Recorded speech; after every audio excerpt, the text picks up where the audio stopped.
পার্কস্ট্রিটের বিভিন্ন জায়গায় অভিযান চালাচ্ছে পুলিশ, দমকল, বিদ্যুৎ দপ্তরের যৌথ অভিযান, তার সাথে কলকাতা পুরসভা। কেন এই অভিযান? এই অভিযান হঠাৎ করে এখন কেন হচ্ছে? কিছুদিন আগেই পার্কস্ট্রিট মির্জা গালিব স্ট্রিটে একটি হোটেলে রাত্রিবেলা আগুন লেগে যায়।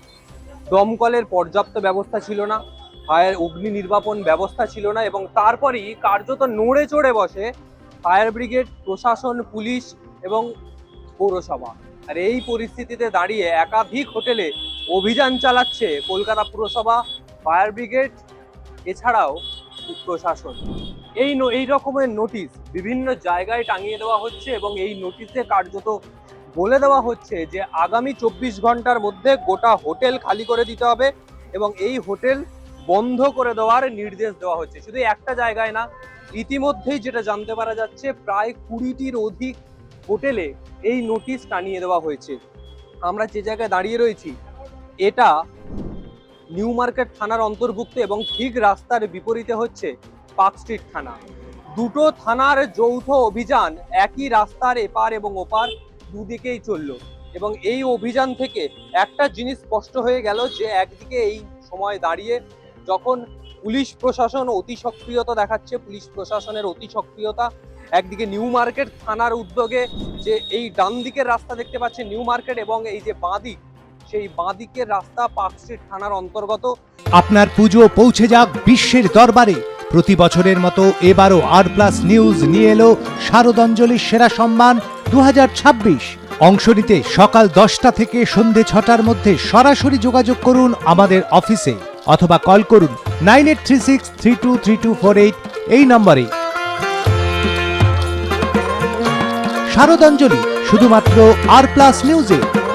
দুটো থানা থেকেই যৌথ অভিযান চললো, দুটো আলাদা টিম, তাদের সাথে দমকল, পৌরসভার টিম এবং তার সাথে ইলেকট্রিক দপ্তর, তারাও রয়েছে, বিদ্যুৎ দপ্তর, তারাও কিন্তু যৌথ অভিযানে এই গোটা কর্মকাণ্ড করলো এবং এই পার্কস্ট্রিট চত্বরের একাধিক হোটেল, এই Mirza Ghalib street, free school street, Collin street, একাধিক হোটেল, সেখানে কিন্তু তালা ঝুলিয়ে দেওয়া হলো। কি বলছেন হোটেল মালিকরা? একবার সেদিকে নজর রাখুন। অডিট করেছি তখন কেন এরা চেক করেনি যে প্রবলেম আছে?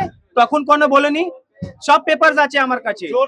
আর এটা যে কেএমসি করেছে না, কেএমসিও 2 ফ্লোর আমাদের কমার্শিয়াল প্ল্যানও আছে, তাও জোর করে বন্ধ। দেখেন এখানে লেখা আছে অনলি 3rd ফ্লোর কে কেটেছে, পরে অনলি 3rd ফ্লোর আগে ব্লক করেছে, তারপর জোর করে পুরো বন্ধ করেছে। সব পেপার দিয়ে দিয়েছি। এরা বলছে যে 2 মাস আগে আপনি যে অডিট হয়েছে পেপার ওটা দিলাম। কর্পোরেশন কে আমাদের রেগুলারাইজ করা হয়েছিল, আমি আপিল করেছিলাম আগে যে আমাকে একটু সময় দিন বা ইনস্টলমেন্ট করে দিন, কোনো রেসপন্স আসেনি। তারপর করোনা চলে এসছে, সব জানেন কি রকম হয়ে গেছিল। ভাই এটা তো কর্পোরেশনের দায়িত্ব আছে যে 2018তে যদি কোনো রেগুলারাইজ হয়েছে তার পেমেন্ট কেন কালেক্ট হয়নি। আজকে হঠাৎ করে যে আছে আছে আছে দিদি, ফায়ার সার্টিফিকেটও আছে। হ্যাঁ এই তো আপনাকেও দেখাতে পারি, সামনে রাখা আছে। কি বলা হচ্ছে কি ওরা নিজের কোনো একটা ফল্ট দিয়ে আননেসেসারিলি এরকম করে চলে গিয়েছে। আমার স্যাংশন প্ল্যানে G+2 লেখা আছে, অনলি 3rd ফ্লোর লেখা আছে যে হোটেল পারপাস ইউজ করতে পারি না। আপনি বলবেন আপনাকে দেখাতেও পারি। তারপর এখন দেখেন না ওখানে লেখা আছে অনলি 3rd ফ্লোর, তারপর এটাও কেটে দিয়েছে। মোটামুটি আজকে আমাদের বড় হিসাবে 11টা মতো আপাতত হয়েছে, বাকি আরো বড়তে চলছে, সেগুলো আরো পরে পরে যাবে। হ্যাঁ হ্যাঁ 24 ঘন্টা টাইম। হোটেল মালিকদের কপালে কার্যত চিন্তার ভাঁজ বলা যায়। আমার ঠিক বিপরীতে রয়েছে একটি হোটেল, একটু দেখাতে বলবো, মনসুখ গেস্ট হাউস। এই হোটেলে কিছুক্ষণ আগেই নোটিশ টাঙিয়ে দিয়ে গেছে কলকাতা পুরসভার পক্ষ থেকে। আর এই হোটেলে নোটিশ টাঙানোর একটাই উদ্দেশ্য যে গোটা হোটেলে কোনো ফায়ার এক্সিট নেই। হোটেলের সামনে যে দরজাটি দেখতে পাওয়া যাচ্ছে এই দরজার মধ্যে দিয়েই যারা হোটেল ভাড়া নেন তারা ভিতরে প্রবেশ করেন এবং এই দরজা থেকেই বেরোন। আর সেই কারণে কোনো ফায়ার এক্সিট নেই, অগ্নি নির্বাপন কোনো ব্যবস্থা নেই। আর সেই কারণেই কিন্তু এই হোটেলে নোটিশ টাঙিয়ে দিয়ে গেল কলকাতা পুরসভা থেকে যে যৌথ অভিযান চললো, সেই যৌথ অভিযানের জন্য। তবে মূলত অন্য দেশ থেকে বাংলাদেশিরা মূলত এখানে আসেন, এসে এখানে থাকেন। এই পরিস্থিতিতে দাঁড়িয়ে তারাও কিন্তু কোথাও গিয়ে চিন্তায় রয়েছে। আর সেই কারণে এই হোটেল থেকে যারা রয়েছেন তারা তাদেরকে 24 ঘন্টার মধ্যে এই হোটেল ছাড়তে বলা হলো। তারা বিকল্প জায়গা অন্য কোথাও থাকবেন, তবে এই হোটেল এখন পুরোপুরি বন্ধ সেটা কিন্তু স্পষ্ট হয়ে গেল, এবং যে নোটিশটা টাঙানো রয়েছে সামনে সেটাও কিন্তু দেখতে পাওয়া যাচ্ছে। এই হোটেল মনসুকা গেস্ট হাউস, সেখানে যেরকম নোটিশ আগেও আমরা দেখেছি ঠিক সেরকমই নোটিশ টাঙিয়ে দেওয়া হলো, ডেট দিয়ে গেস্ট হাউস কি কারণে রয়েছে এবং এনিমি প্রপার্টি সেটাও কিন্তু স্পষ্টভাবে একেবারে বলে দেওয়া হলো। কারণ এই এনিমি প্রপার্টির অর্থ হচ্ছে যে এখানে নিরাপদে মানুষ থাকতে পারবে না, সেই কারণেই এই এনিমি প্রপার্টি বলা হয়েছে। আর সেই কারণে কলকাতা পুরসভার এই under section 199 of KMC act 1980 তার আন্ডারে কিন্তু এই কাজটি করা হলো কেএমসি অ্যাক্ট। এবং অপরদিকে কি রে, তোর বেশ র্যাশ হয়েছে দেখছি। হ্যাঁ রে, কি করবো বলতো, র্যাশগুলো কিছুতেই কমছে না।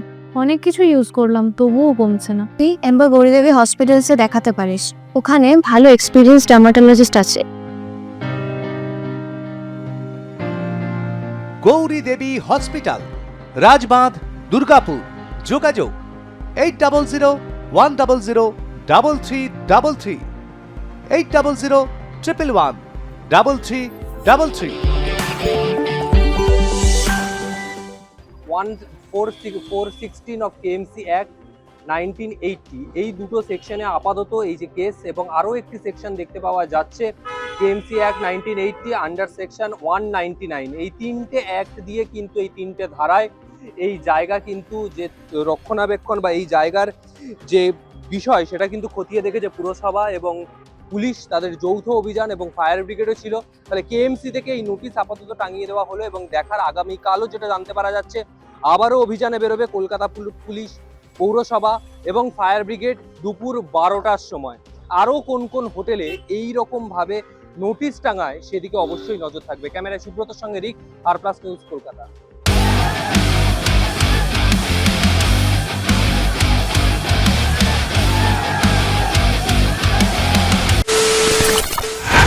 খবরের নামে প্রতিদিন সন্ধে আপনার ড্রয়িং রুমে কি শুধুই চিৎকার চেঁচামেচি খেয়ে আসে?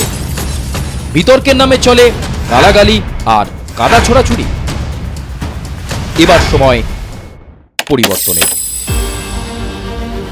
কারণ আমরা কান ফাটানো চিৎকারে বিশ্বাস করি না। আমরা বিশ্বাস করি খবরের সত্যতায়।